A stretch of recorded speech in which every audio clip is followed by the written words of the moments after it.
नमस्कार बंधू भगिनींनो, मी जगदंबेचा सेवेकरी ह्या चॅनलवर आपलं स्वागत करतो. मंडळी, श्रावण महिना सुरू झालेला आहे. श्रावण महिना हा प्रत्येक व्रत, वैकल्य आणि सणावारांचा महिना म्हणून ओळखला जातो.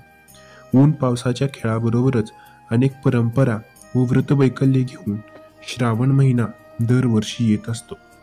आता श्रावण महिना आला की अर्थातच श्रावणी सोमवारचे व्रत पण सुरू होते.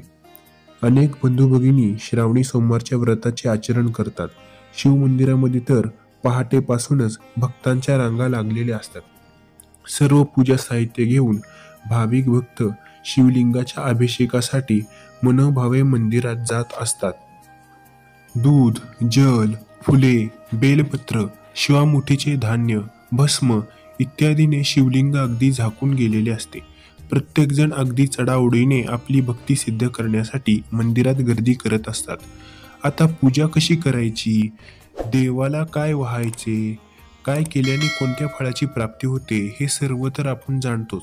परंतु आज मी अशी सेवा सांगणार आहे जी केल्याने नक्कीच तुमचे मनोवांछित पूर्ण होईल व तुमच्या पुण्यकर्मात भर पडेल.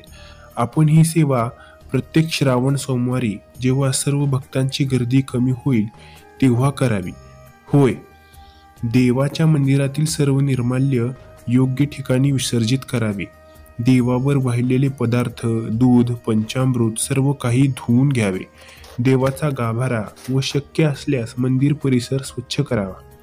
देवाचे मंदिर स्वच्छ व निर्मळ करण्या इतके पुण्य कोठेच नाही. सर्व स्वच्छता झाल्यावर देवाची पंचोपचारे पूजा करावी.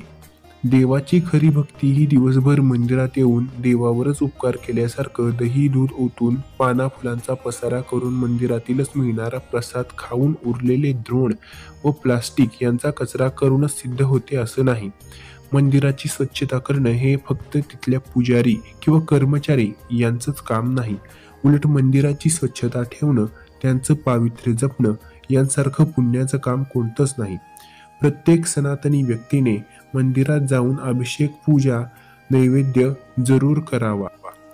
जर समाजातील सर्व नागरिकांनी मी सांगितलेले हे स्वच्छतेचे व्रत केल्यास देव त्यांच्यावर नक्कीच प्रसन्न होईल.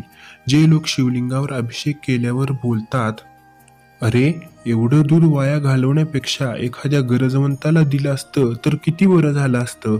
अभिषेक घालू नये, मग यांनी हे स्वच्छतेचं व्रत करावं. ज्यांना अभिषेक घालणं आवडत नाही त्यांनी तर हे आवर्जून करावं.